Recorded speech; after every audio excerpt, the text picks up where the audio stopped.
Hey there, spirits, and welcome back to the graveyard. My name's Soul, and this is my ghost friend, Art. Oh, hello! In this video, I'm going to show you how I made these faux acrylic keychains out of resin and Shrinky dinks. Time to make a Honey I Shrunk the Kids moment with these Shrinky dinks. Let's go!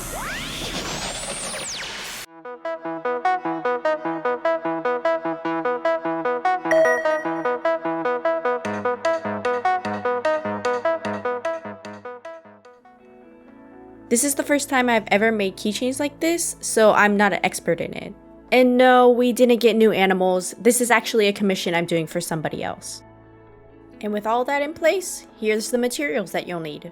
You're gonna need sticker paper, Shrinky Dink plastic, Mod Podge, resin. You can use regular clear or UV resin, some kind of stick to push the resin around, keychains, and transfer tape.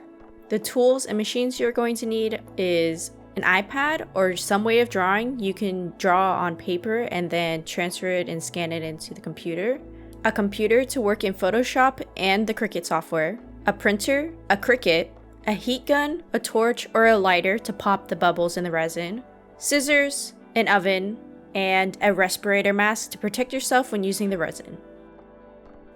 So the first thing we're going to do is draw the keychain that we want. I'm using my iPad and Procreate to draw, but you can do whatever you want. You can even use pre-made stickers if you want. And the channel that I actually learned how to do this from is Tomotora. She's another really great artist and crafter here on YouTube. And I'll link that video up in the right corner if you want to see how to do it with pre-made stickers. Now, I want to put out a disclaimer just in case, but if you are using pre-made stickers, make sure if you are going to sell them, you have the artist's permission to do so, or you're not claiming it as your own original art. And this method works with any type of art that you can turn into a sticker, so do whatever style and type of sticker that you want. All you have to do is just make sure that when you export your drawing, it has a transparent background. Next, we're going to bring in the design to Photoshop to resize and add outlines to make stickers if you want. I'm making stickers from this art because the customer asked for stickers,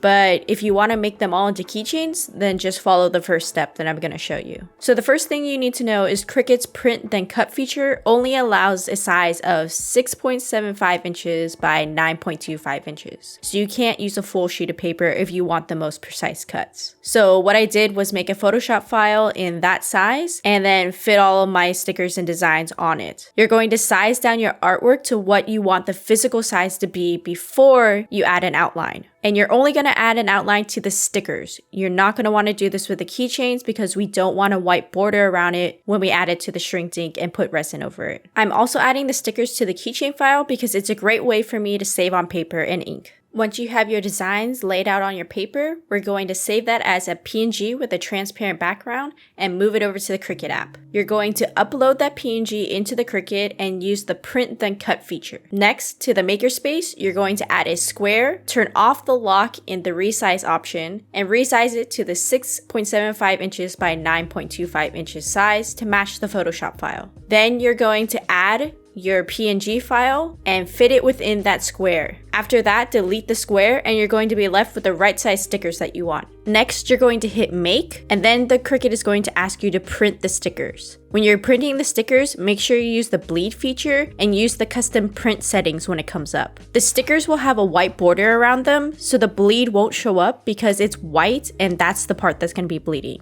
The only one that should have a bleed is the keychain one that doesn't have an outline around it, and this is to ensure that if it's not cut perfectly, there's not going to be any white edges if it miscuts. Then, after your printer prints the stickers, you're going to use your Cricut with a light grip mat. Now, the tape doesn't matter because it's going to be reading the guidelines that I printed, which is the black box around it. Make sure you calibrate the Cricut before doing this to have the most precise cuts. And as you can see here, the Cricut cut around the keychain right on the printed part and left a border around all of your stickers. Once it's done cutting, remove all the stickers from the mat and set aside the one keychain sticker.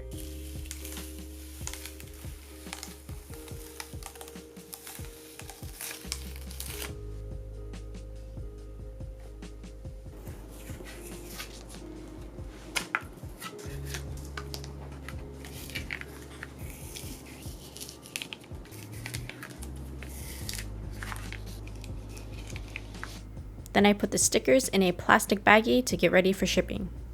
Here you can see the keychain cuts with no white border. Next, we're going to move on to the Shrinky Dink section of this craft. Now, before you do anything, you're going to need to do a test shrink. You want to do a test shrink because sometimes the packaging isn't always correct in the measurements that it gives you. Sometimes the plastic shrinks more in one direction than the other, like lengthwise than horizontally. So to test it, you can cut out a 3" by 3" square, shrink it down, and then measure how much it shrunk from that 3 inches. As you can see, mine shrunk from 3 inches to 1.25 inches. And to get the shrink conversion rate, take the size that you made the square, which was 3, and divide it by the size it shrunk to, 1.25 inches, which will give you the answer 2.4, which is what you multiply the sides by to get the correct ratio to cut and then shrink it. Now that we've done our test shrink and gotten our conversion rate, it's time to make our Shrinky Dink cut on Photoshop. First thing you're going to do is bring in the original artwork that has a transparent background. Then add a thick border around it, which is going to represent the amount of space you want around the sticker on the Shrinky Dink. Then you're going to export that as a transparent PNG. Then we're going to take that PNG and bring it into Cricut. When you upload this PNG, you're going to upload it as just a cut setting. You're also going to upload the original artwork for sizing reference. Then you're going to take the original artwork and the cut and add it to the makerspace. You're going to make the original artwork the size of the keychain of the sticker that you made in real life. So mine was 2 inches wide. Then you're going to resize the cut behind it to fit with that same width border that you made in Photoshop. Then you're going to delete the original artwork layer. Now, with the lock on, you're going to resize the cut by multiplying only one of the sides by the number you got from the calculator earlier, which mine was 2.4. This is how big the plastic piece is going to be cut from the Shrink Dink paper. Next, we're going to add a hole for the keychain. Now, you can add this after it's cut with a hole puncher, but sometimes it rips the plastic, so it's not like the best idea. It's better just to add it here in the Cricut app than actually doing it afterwards. I'm going into the shape area and adding a circle and also this rounded off rectangle that they have. I'm then going to resize the hole to 1/2 inch. That way, this gives me enough space when it shrinks down that it won't be too small. Then I'm going to resize the rounded rectangle to fit around the circle with enough space. Then, selecting the rectangle and the keychain cut, we're going to use the weld button to weld them together. Then, selecting the keychain and the circle, we're going to use the slice feature. And then after that, you're going to delete the 2 circles that are appearing in the layer area. And there you have it. That's how you add a hole to the keychain. After all that prep, we're going to hit the make button. Now I'm going to use the acetate material on more settings for this, and it's going to do 2 passes on its own. I'm going to add the Shrink Dink plastic to the heavy grip mat so it doesn't slide around when it's cutting. And after each cut, instead of unloading the mat, just peel up one of the edges to check if it's cut all the way through. If it didn't cut through, just press the plastic back down and press the Cricut button again to have it recut the same areas. This is to make sure that the plastic doesn't move and it keeps cutting over the same areas again and again. After each time the Cricut finishes, go in and check the cuts. Keep repeating this process until it cuts it out. It took me about 7 passes before cutting through, and it might take more or less depending on how sharp your blade is. I would suggest using the deep cut blade if you want it to cut faster. Now the Cricut is going to have all this plastic gunk on it after each cut, so make sure when you unload the mat, you go in and you clean your Cricut and the blade from all of this plastic material. I was following a tutorial from this other lady on YouTube that went more into depth about cutting Shrink Dink plastic. So if you would like to learn more about that, I'll link the video up in the top right corner. Once you have those cut out, we're just going to shrink the plastic. Make sure you follow the instructions and the heating requirements for shrinking your plastic. And this is like the best part. Everyone loves when these things shrink up and curl up and then just lie back down. You're gonna wanna make sure that you don't take it out until it almost lies completely flat again. This is to make sure that it shrunk completely. And then as soon as I took it out, I'm going to flatten it with a book on the counter. Now my plastic kept sticking to the foil when it was hot, so it was easier for me just to take off the plastic completely from the pan and then press it on the counter with a foil underneath it. And then you just want to make sure that you apply even, moderate pressure to the book so you don't warp the plastic. If you press down too hard, you can move the plastic around and misshape it. You can see it in the cat keychain that I did. Now you can try and throw it back into the oven, and usually it helps and gets it back to its normal shape even if you warped it. Now that you've shrunk the plastic, it's time to transfer the sticker onto the Shrinky Dink. Using isopropyl alcohol, you can clean off the plastic and get it prepped for the sticker to lie down perfectly on it. You can use the clear transfer tape to help center the sticker over the plastic. Since my stickers weren't laminated, the transfer tape peeled off some of the ink from the sticker paper. You could probably just put the sticker on without the transfer tape, or if you decide to do the transfer tape, just make sure your sticker is protected before laying it on top of it. Next, we're going to add Mod Podge to the sticker. The Mod Podge is there to protect the ink from the resin to keep it from running or doing anything to it. Some sticker papers are fine and don't have any issues, and some do. You're just gonna have to test the sticker with the resin. The Mod Podge also helps the resin grab onto the keychain better, and I'll link a video up in the top right corner that explains more about using resin on top of the shrink dink plastics and what techniques to use to get the best results and keep it from peeling. Once your keychain is prepped and the Mod Podge is dry, it's time to dome it with resin. Make sure you're using a respirator when using the resin and use it in a well-ventilated area. Resin is really toxic to the human body, so take precautions when using it.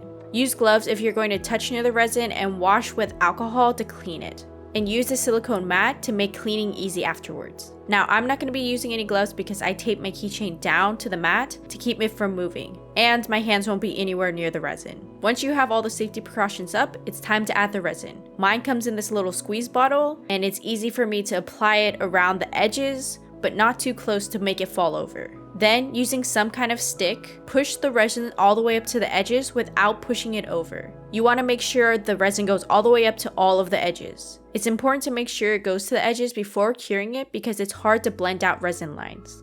And then make sure you carefully go around the hole. You don't want the resin to fall in because then it will cover it up. Keep adding more resin until you get a desired thickness on top of the keychain, but make sure you don't add too much because the surface tension will break and it will spill over the side. Once you have the resin looking how you want it, you're going to use a heat gun on medium heat with a low fan. It's important to use a low fan because I accidentally blew off the resin on the edge and it went underneath the keychain. You're going to quickly pass it over the top of the resin to pop any bubbles. You don't want to leave it on there too long because then it can start curing the resin. I'm using UV resin, so I need to cure it underneath a UV lamp. Follow the instructions for how long you need to cure it for. If you're using regular resin, put a Tupperware over the top of it to keep dust and bugs and hair from falling into your resin as it cures. You want to make sure you cure it until it's hardened, and then with the UV resin, you're going to flip it over and cure the underside just to make sure everything is completely cured through. Once I finish the top side, I'm going to dome the back with resin as well. The resin helps smooth out any weird waves and imperfections in the shrink dink when you are shrinking it. And then once that's done hardening, the keychain is ready. You're just going to add any keychain that you want to it, and it's good to go. Now it's time for the beauty shots.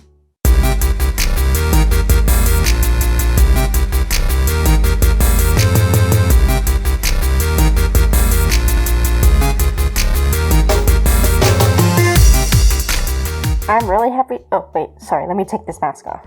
I'm really happy with how these keychains turned out. And like I said, you can do this with any sticker, ones that you make or ones that you bought, and it's a pretty quick process. I finished everything within a day. Now with this method, I wouldn't suggest doing a lot of keychains, but it's nice to have a few or for gifts. I will say that the one downside to this is for a big sticker, and actually ours wasn't even that big, like 2 inches. It used up a lot of the Shrinky Dink paper. Basically, one whole sheet got used up for each keychain because it ended up being around 5 to 6 inches per keychain. Maybe there's a better way for me to orient it on the plastic, but for now, it uses a lot of the shrink dink plastic. If you know of a shrink dink plastic that shrinks less than that, please let me know in the comments below. And if you were to ever make keychains like this, let me know down there too. And as always, make sure you like, subscribe, and share with your friends if you like the content that I make. I make art-related content at least twice a month, so if you're enjoying the content, please subscribe. And if there's anything you would like to share with me, art-related or not, tag me on any of my social medias. Send me all of your spicy memes. And until next time, see ya!